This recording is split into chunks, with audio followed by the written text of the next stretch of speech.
नमस्कार फ्रेंड्स, कैसे हैं आप सब। आशा करती हूँ सभी बहुत अच्छे होंगे। मैं पूजा वेलकम करती हूँ आप सभी का आपके अपने यूट्यूब चैनल अंकित वास्तु ज्ञान में। फ्रेंड्स, आज मैं आपको इस वीडियो के माध्यम से पौष महात्म्य कथा की 9वें अध्याय को सुनाने जा रही हूँ। तो वीडियो के अंत तक ज़रूर बने रहें ताकि आपको भी कथा की संपूर्ण जानकारी हो सके। आगे की कथा इस प्रकार है। नारद जी ने पूछा, हे भगवान, ब्राह्मण की वह पुत्री इसके बाद उस वन में आगे किस प्रकार रही, किसके साथ उसका विवाह हुआ और किस मुनि ने उसका विवाह संस्कार कराया। श्री नारायण बोले, पिता के शोक में डूबे रहकर इस प्रकार बहुत सा समय बीत गया। एक समय सहसा ही उस वन में महाक्रोधी दुर्वासा ऋषि उसके निवास पर आ पधारे और उसकी यह दीन दशा देखी। उनका सिर महादेव शंकर की भांति जटाओं से टका हुआ था। श्री कृष्ण अर्जुन से बोले, ये दुर्वासा वही ऋषि हैं जिन्होंने तुम्हारी माता की पूजा से प्रसन्न होकर उन्हें देव आवाहन शक्ति प्रदान की थी। एक बार रुक्मिणी के साथ जाते समय मैंने उन्हें रथ में बिठा लिया था। मार्ग में दोनों को प्यास ने सताया। रुक्मिणी ने अपने सूखे अंधरों और तालू को दिखाकर मुझे जल लाने को कहा।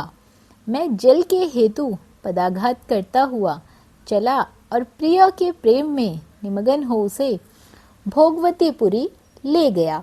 वहां रुक्मिणी ने प्यास को शांत किया।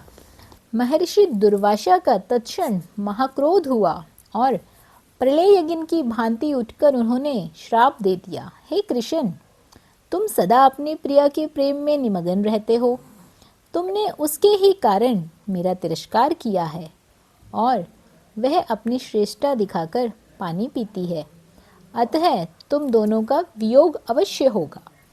अनेकों तीर्थों के जल ने जिनकी जटाएं भीगी रहकर जिनको सुशोभित करती हैं, ऐसे ही महान तपस्वी महर्षि दुर्वासा को उस ब्राह्मण बालिका ने देखा।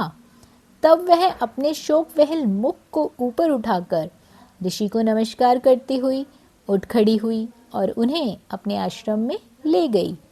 अपनी कुटिया में महर्षि दुर्वासा का अर्घ एवं नाना प्रकार के जंगली फल फूलों से आतिथ्य करके वह बालिका विनय करती हुई बोली, हे महाभाग, अत्रि गोत्र कुल के सूर्य, आपको मेरा नमस्कार है।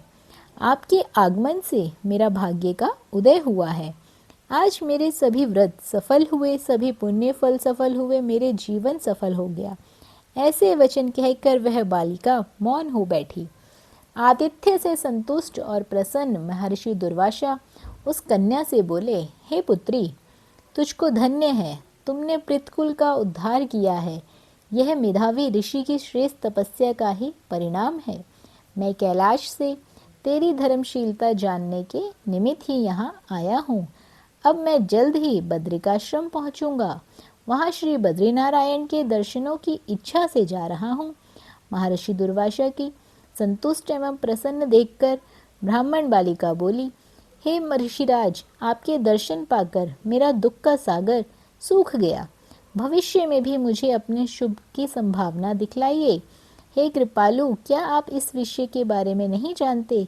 कृपा करके इस अग्नि से मुझे बचाइए। हे तपस्वी, शीघ्र ही मुझे उचित उपाय बताओ।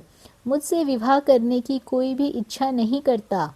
इससे तो मैं शुद्र ही हो जाऊंगी। इसी भय में मैं सो भी नहीं पाती हूँ, भोजन की इच्छा नहीं हो पाती। हे मुनिराज, अब तो मृत्यु के अतिरिक्त और कोई मार्ग मुझे नहीं सूझता है। तो फ्रेंड्स, आगे का अध्याय 10वां इस प्रकार है। ऋषियों ने विनय पूर्वक सूची से कहा, हे तपोनिधि, उन महाक्रोधी और परम तपस्वी मुनि दुर्वासा जी ने उस ब्राह्मण कन्या से क्या कहा, वह भी हमें कथा सुनाइए। सूची ने कहा, कृपालु मेधावी ऋषि ने ब्राह्मण पुत्री के दुख निवारण हेतु इस प्रकार बताया। महर्षि दुर्वासा ने कहा, हे सुंदरी, बहुत गुप्त बात कहता हूँ, ध्यान पूर्वक सुनो। हे सुभागे, अब आने वाला 3रा महीना पुरुषोत्तम मास का आएगा। उसमें तीर्थ में जाकर स्नान करने से मनुष्य बाल हत्या तक के दोष से मुक्त हो जाता है। तो हे सुंदरी, इससे अधिक कार्तिक आदि महीने भी नहीं हैं। सब महीने, पक्ष और पर्व आदि पुरुषोत्तम मास की 16वीं कलाओं के समान भी नहीं है। वेद शास्त्र के समस्त साधन इस मास की 16वीं कला से भी समानता नहीं रखते। हे सुंदरी, गंगा में 12,000 वर्ष तथा गोदावरी में एक समय के स्नान तथा सिंह के बृहस्पति में एक बार स्नान करने से जो फल प्राप्त होता है, वही फल किसी भी स्थान पर एक बार स्नान करने से हो जाता है। तो इस मास में दान, तप, जप आदि करने से मनुष्य की मनोकामना जरूर पूर्ण होती है। इसीलिए श्री कृष्ण के प्रिय मास तुम भी सेवन करके अपनी मनोकामना पूर्ण करो। हे सुभागी, मैं भी इस पुरुषोत्तम मास का सेवन करता हूँ, अतः तुम भी इसका सेवन करो। मुनि दुर्वासा इस प्रकार उस ब्राह्मण कन्या से कहकर चुप हो गए।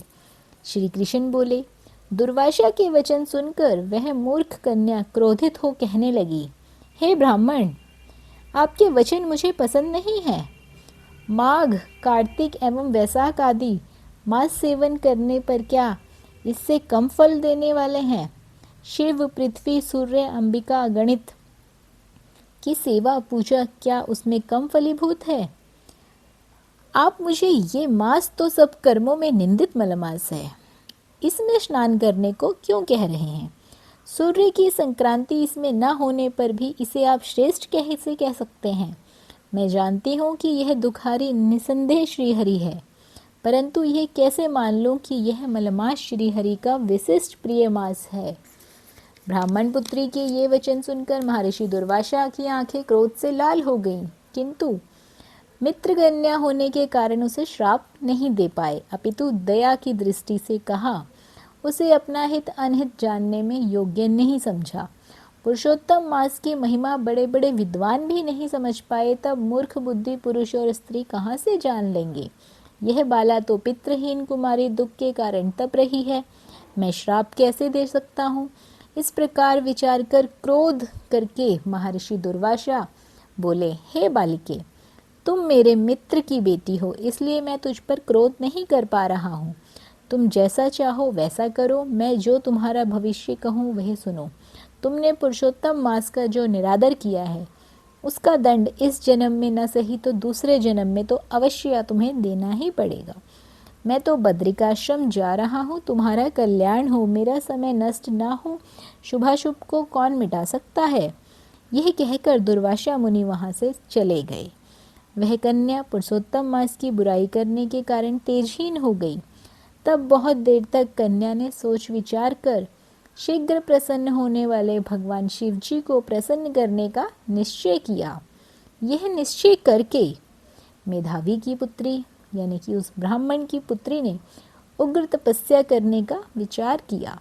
सूत जी बोले, इस तरह उसने महामुनि के वचन का निरादर किया और बहुत फल देने वाले लक्ष्मीपति एवं सावित्री, ब्रह्मा आदि का पूजन त्याग केवल पार्वती पति शंकर जी की आराधना करने लगी। तो फ्रेंड्स, ये था कथा का 10वां अध्याय।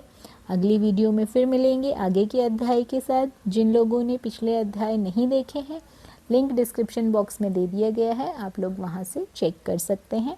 आशा करती हूँ ये सभी कथाएं आपको पसंद आ रही होंगी।